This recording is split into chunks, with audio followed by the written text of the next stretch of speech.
Bismillahirrahmanirrahim. Elhamdülillah. Vessalatu vesselamu ala men la nebiyyə ba'də. Tövhid dərslərinin birinci dərsini götürəsiyik. İlk öncə tövhid nə deməkdir? Bunu açıqlayasıyıq və sonra şirk nə deməkdir? Onu açıqlayasıyıq. Sonra Allah-u Teala insanı nə üçün yaratıb, onun barəsində biraz məlumat verəsiyik. İlk öncə tövhid kəlməsi, yəni Allahı ibadətdə təkləşdirmək mənasına gəlir. Yəni filan kəsin tövhidi var demək o deməkdir ki, yəni o yalnız Allaha ibadət edir. Və yaxud da ki, deyilir ki, filan kəs tövhid üzərində idi. Yəni, o Allaha şirk qoşmurdu. Yəni, yalnız Allaha ibadət edirdi. Bu mənaya gəlir. Ümumi olaraq, yəni termin olaraq tövhid deyildiyi zaman insanın yalnız ibadət etdikdə, yalnız Allaha etdiyi ibadəti yönətmək nəzərdə tutulur. Necə? Məsələn, bəzi insanlar görürsünüz ki, qəbirlərə gedir, qəbirlərdə qurban kəsir. Qurban kəsmək nədir? İbadətdir. Amma fikir verirsiniz, o ibadəti Allaha yox, qəbirdəki qəbir sahibinə yönəldir. Və bunun kimi digər misallar var. Yəni, bunu edən insanın tövhidində xələl var. Ümumi olaraq başa düşməliyik ki, tövhid nə deməkdir? İkincisi gəlir şirk. Şirk bir növ şərik mənasında başa düşmək olar. Misal çəkim, ola bilsin ki, bir insan hər hansı bir iş görmək istəyir və iş gördüyü zaman baxırsınız ki, bir insanın iş qabiliyyəti var, işi görə bilir və bir insanın isə pulu var, ancaq o qabiliyyəti yoxdur. Və bu zaman bu iki nəfər şərikli işə girişirlər. Biri pul buraxır və digəri isə yəni öz biliyindən istifadə edir. Bunlar olurlar şərikli. Və bəzən də ola bilər ki, bir iş qurmaq istəyirlər iki nəfər və bu qurmaq istədikləri iş böyük bir sərmayə tələb edir və bu zamanda iki nəfər, bir nəfər bu sərmayəni ödəyə bilmir və iki nəfər birləşərək öz mülklərindən, öz mallarından cəm edir və həmənki işi qururlar. Və bu da həmçinin həmənki iki şəxs bu işdə şərik sayılırlar. Yəni, şəriklik buna deyilir. Bir də gəlir ki, şəriətdə deyilir ki, filan kəs şirk edir. Yəni, biz bunu necə başa düşürük? Və yaxud da ki, Peyğəmbər sallallahu aleyhi və səlləmin vaxtında müşrik, məsələn, Peyğəmbər sallallahu həyatını oxusaq, baxarıq ki, Peyğəmbərimizə sallallahu aleyhi və səlləmə müşriklər çoxlu əziyyət veriblər. Fikir ver, müşrik kəlməsi istifadə olundu. Yəni, o müşriklər kimə deyirdilər? Ümumi olaraq, müşrik sözü, şirk sözü o deməkdir ki, yəni Allaha aid olan bir şeyi Allahdan başqasına yönəltməkdir. Fikir ver, Allaha həmənki işdə başqa bir şeyi şərik gətirməkdir. Amma halbuki ona qadir olan ancaq Allah-u Teala'dır. Misal olaraq, məsələn, ruzi verən kimdir? Allah-u Teala. Və baxırsınız ki, insan ruzini gedir, qəbir sahibindən istəyir. Və baxırsınız ki, evlad verən kimdir? Allah-u Teala'dır. Və baxırsınız ki, insan gedir qəbirə və qəbirdə yatan ölü insandan, özünə belə köməyi çata bilməyən bir insandan baxırsınız ki, kömək istəyir və deyir ki, ey bu qəbrin sahibi, sən mənə evlad ver. Bu nədir? Allaha aid olan bir şeyi Allahdan başqasına yönəltdi və həmənki şəxs Allaha şirk qoşmuş sayılır. Və həmçinin, məsələn, çoxu vaxtında insanlar xəstə olduqları zaman nə edirlər? Allahdan başqasına yönəlirlər. Kimin tövhidi zəifdirsə, tövhidi yoxdursa, yəni tək Allaha ibadət etmirsə, tək olan Allaha yönəlmirsə və yaxud da ki, bu cəhətdən imanı, inancı zəifdirsə, baxırsan ki, insan Allahdan başqasına yönəldir. Və biz bunu yaşlı insanlardan da və digər elmsiz insanlardan, cahil insanlardan çox görmüşük.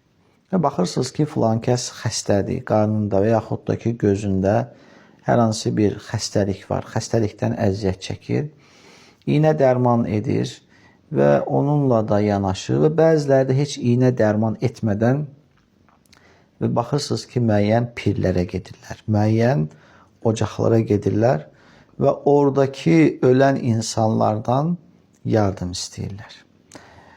Və deyir ki, ey bu qəbirdə yatan insan, ey filan kəs, ey filan baba və yaxud da ki, adlar çəkirlər, ya Ətağa və yaxud da Abdülqadir Qeylani və bunun kimi bəzi adlar çəkərək nə edirlər? Həmən ki, insandan mədəd, yəni kömək umurlar. Və deyirlər ki, mənə kamil şəfa ver, mənim bu gözümdəki ağrını götür. Və bəzən də elə olur ki, o qəbir sahibinin qəbrindən, o torpaqdan biraz torpağı götürüb gözlərinə sürtürlər və inanırlar ki, həqiqətən o qəbirdə yatan insan onun gözünü sağaltmağa qadirdir. Və buna, bu əmələ şirk deyilir. Və bu, Allahın ən sevmədiyi və bağışlamadığı bir əməldir. Allahın sevmədiyi və bağışlamadığı bir əməldir.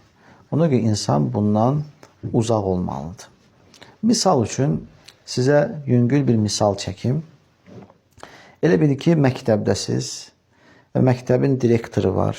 Məktəbdə zavuç deyirlər, direktorun yardımcısı var və tərbiyə işlərinə baxan var və digər məsul şəxslər var və sonra gəlir sinif rəhbəri var və digər dərs müəllimləri var və həmçinin xidmətçilər var, məktəbdə təmizlik işləri aparan və həmçinin həyətin bağ işlərinə baxan, ağaclara baxan bağban var. Fikir versəz, bir şəxs icazə istəyir, bir tələbə hər hansı bir işlə əlaqədar müəllimdən icazə istəmək istəyir, evə getmək istəyir və bu icazə almaq istəyir. Və icazə almağa ən layiq olan, bu işə gücü çatan kimdir? Ola bilsin ki, bir həftəlik 10 günlük icazə istəyir və buna ən birinci icazə verməyə kim olmalıdır? Şübhə yoxdur ki, direktor. Çünki uzun müddətli bir icazədir və sənəd, səbəb bunlarda mütləqdir ki, qeyd olunsun. Yəni, kim olmalıdır? Direktordan icazə almalıdır. Amma həmən ki şəxs o direktora aid olan bir məsələni, o icazəni nə edir? Gedir bağbandan icazə alır. Həyətdə ağaclara baxan bağbana deyir ki, mənə bir 10 günlük icazə ver. Və birincisi, baxaq, bağban ona icazə verməyə gücü çatır, yoxsa gücü çatmır. Və yaxud da ki, bağban deyək ki, icazə verdi, yaxşı, get. Yaxşı, onun icazə verməsi, tamam, bunun icazə verməsini direktor qəbul edir, yoxsa direktor qəbul etmir. Yaxşı, əgər o şəxs 10 gündən sonra gələrsə həmənki tələbə və soruşarsa ki, direktor 10 gündə hardasan və desə ki, mən bağbandan icazə almışdım. Direktorun bu əmələ direktor hisslənər, yoxsa hisslənməz? Acıqlanar, yoxsa acıqlanmaz? Əlbəttə ki, acıqlanar. Və direktor üçün nə qədər ağır gələr və direktor üçün nə qədər pis gələr və onun sahib olduğu o vəzifəni nə qədər alçatmış kimi olar. Ona qəzəbi tutar. Ola bilsin ki, hətta məktəbdən belə uzaqlaşdırar ki, sən kimsən ki, direktoru qoyub və direktordan, yəni nəinki sinif rəhbəri, nəinki zavuç və sən gedib bağbandan icazə istəyirsən. Bu, yəni balaca bir misaldır. Allahın misalı daha böyükdür. Beləcə də Allah-u Teala bizi yaratandır, bizi ruzi verəndir, bizim bu həddə gətirib çatdırandır. Hər bir neməti Allah-u Teala bizə əta edəndir və biz də hər hansı bir sıxıntımız olduğu zaman Rəbbimizə yönəlməliyik. Allahı qoyub da başqasına yönəldiyimiz zaman Bir kula, Allah'ın yarattığı bir kula yöneldiğimiz zaman ne olur? Allah'ın bundan qəzəbi tutur. Necə ki, direktor qəzəbləndiyi kimi. Necə ki, direktor bunu qəbul etmədiyi kimi. Məsələn, bu elə dünyalıq bir misaldır. Yəni, Allah-u Teala qəzəbi daha çoxdur. Fikir verin, bu güngül bir misalla bunu çəkməkdə məqsədin nədir? İnsanın başa düşməsidir. Və həmçinin ikinci gəldik, Allah-u Teala bunu qəzəbi tutur və ən sevmədiyi əməldir. İkinci gəldiyimiz məsələ də odur ki, biz kimdən istəyirik ona baxaq. Birincisi, insanlar çoxu vaxtı ölən insanlardan istəyirlər.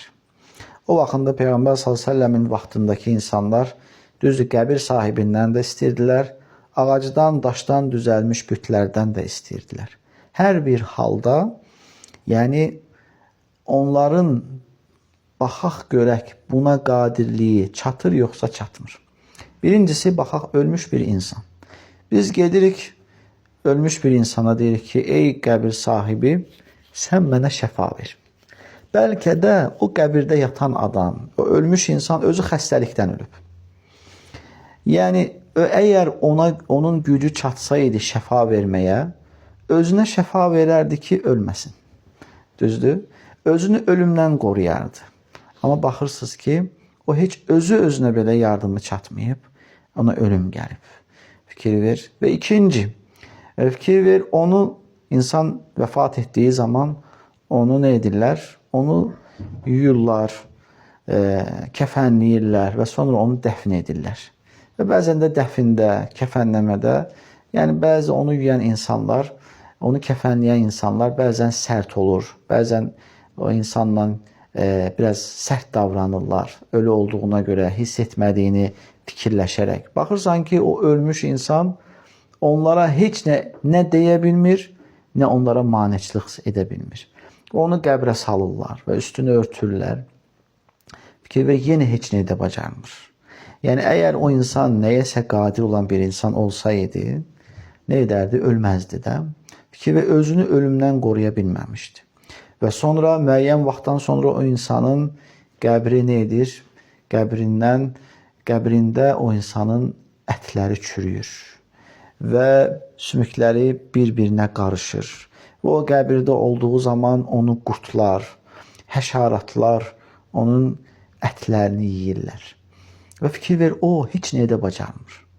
Özü-özünə heç nə edə bilməyən bir məxluq, bir insan, bir ölü necə ola bilər ki, qəbirin yuxarısında, torpağın üstündə gəlib ondan nəsə bir şey istəyən insana kömək etsin. Heç bunu ağılla qəbul etmir. Fikir ver, ona görə bir insanın qəbrə getməsi, qəbirdən bir şey istəməsi, dinimiz qadağan etmişdi bunu və haram etmişdi. Və Rəbbimizin də ən sevmədiyi bir şey etmişdi. Fikir verin. Ona görə Allah-u Teala Quran-ı Kərimdə buyurur ki, İnnallaha, həqiqətən Allah, İnnallaha la yaghfiru en yushraka bihi və yaghfiru ma duna zalika limen yasha. Allah Teala özünə şərik qoşulmağı əsla bağışlamaz. Əsla. Ancaq istədiyi şəxsə bundan aşağı günahları bağışlayar. Yəni şirk də nədir? Yəni Allaha aid olan bir şeyi Allahdan başqasına yönəltməkdir. Necə ki, şəfa vermək, evlad vermək, ruzi vermək, qorumaq nədir? Allaha aid olan bir şeydir. Və baxırsınız ki, insan bunu Allahdan başqasına, qəbir sahibinə, hər hansı bir ölən insana, bütə, daşa yönəldir. Və vaxtında da Peyğəmbər s.ə.v-in vaxtında da müşriklər var idi. Müşriklər niyə görə müşrik adlandırmışdılar? Allaha şirk qoşduqlarına görə müşrik adlanmışdılar. Fikir verin, təsəvvür edin, onlar öz əlləri ilə qayadan insan fiquru oyardılar və sonra o oyduqları fiqurun qabağına gələrdilər və onun qarşısına səcdə edərdilər, onun qarşısında qurbanlar kəsərdilər və onun qarşısına nəzir qoyardılar, qızıllar, pullar qoyardılar və ondan həmən ki daşdan kömək istəyərdilər. Fikir ver, özləri əlləri ilə düzəltdikləri şeydən kömək istəyərdilər. Gör, ağıl hansı dərəcəyə çatıb. Və hətta elə olardı ki, onlar Necə ki, Ömər radiyallahu anhu deyir ki, biz deyir, xurmadan büt düzəltərdik, ona ibadət edərdik və sonra deyir, ac olduğumuz zaman deyir, həmən ki, xurmaları yeyərdik. Fikir verin, insan yəni hansı dərəcədə olub və Allahın ən sevmədiyi bir halda olub. Ona görə də onlar müşrik adlanıblar. Nə üçün müşrik adlanıblar? Allahı qoyub Allahdan başqasına ibadət ediblər və Allaha şirk qoşduqlarına görə onlar müşrik adlanıblar.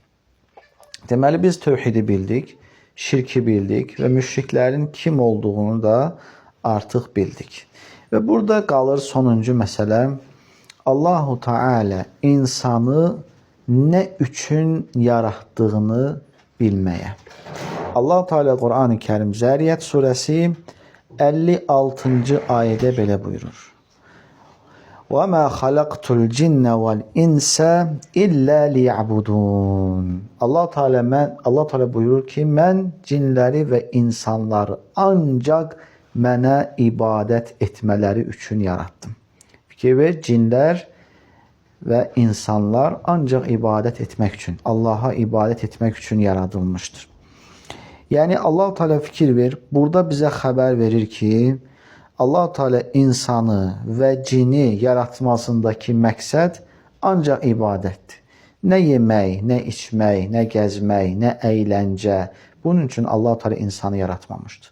İnsanın yaradılmasındakı tək məqsəd Allaha ibadət etməkdir. Və həmçinin buradan götürülən mənalardan, faydalardan biri odur ki, fikir ver, təkcə insan yox, Allah-u Teala cinləri də yaratmışdır. Cinlər kimdir? Allah-u Teala insanı torpaqdan yaratmışdır. Cinləri isə, cin tayfasını isə təmiz, tüstüsüz bir oddan yaratmışdır. Allah-u Teala onlara peyğəmbər göndərməmişdi. Onlara ancaq xəbərdar edən göndərmişdi və insanlara göndərilən peyğəmbər də bizə göndərilən Quran Peyğəmbər sallallahu aleyhi və səlləm də həmçinin həm cinlər üçün və həmçinin də insanlar üçün göndərilmişdir. Ona görə bu mühüm məsələdir. Və həmçinin cinlər insanlardan öncə yaradılmışdılar.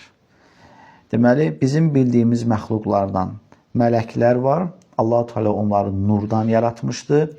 Onlar kişi və qadın deyirlər. Onların şəhvəti yoxdur və Allah Teala onlara nə əmr edərsə onları yerinə yetirərlər və hər bir mələkin öz vəzifəsi vardır və heç vaxt Allaha asi olmazlar, nə yeməzlər, nə də ki içməzlər. Və sonra yaradılan məxluqlardan biri cinlərdir. Allah Teala cinləri tüstüsüz oddan yaratmışdı. Onlar kişi və qadın olurlar və uzun ömür yaşayırlar və Allah-u Teala insanlara verməyən bəzi xüsusiyyətləri onlara vermişdi. İstənilən şəklə düşə bilirlər. Bir yerdən başqa bir yerə qısa bir məsafədə qət edə bilirlər və həmçinin də evlənirlər. Onların da uşaqları olur. Onlardan da Allaha iman gətirəni, müşriki, kafiri, mömini, müsəlmanı olur. İnsanlara gəldikdə isə Allah-u Teala insanı torpaqdan yaratmışdı və həmçində kişi və qadın olaraq evlənirlər və həmçində onların da uşaqları, evladları olur və necə ki, cinlərdən olduğu kimi insanlardan da müsəlman olanı da olur, kafir olanı da olur. Deməli, bu ayədən, hansı ayədir o? Mən cinləri və insanları ancaq mənə ibadət etmələri üçün yaratdım. Bu ayədən bir neçə fayda götürmək olar. Faydalardan birincisi odur ki, Allah-u Teala insanı, yəni Allah-u Teala ibadəti cinlər və insanlar üçün ibadətdə Allahı təkləşdirməyi vacib etmişdi. Ki, ibadətdə Allahı təkləşdirməyi cinlərə də, insanlara da vacib etmişdi. Və həmçinin faydalardan ikincisi odur ki, Allah-u Teala cinləri və insanları yaratmasındakı hikmət nə idi? Yəni nə idi? Yalnız Allaha ibadət etmələri. Və götürdüyümüz, yəni bu ayədən çıxarılan faydalardan üçüncüsü, yaradan, yəni bizi yaradan kimdir? Allah-u Teala. Necə yaratmışdırsa, eləcə də ibadətə layiq olan da odur. Fikir ver, yaradan, yəni həqiqi ibadətə layiq olandır. Və həmçinin faydalardan dördüncüsü odur ki,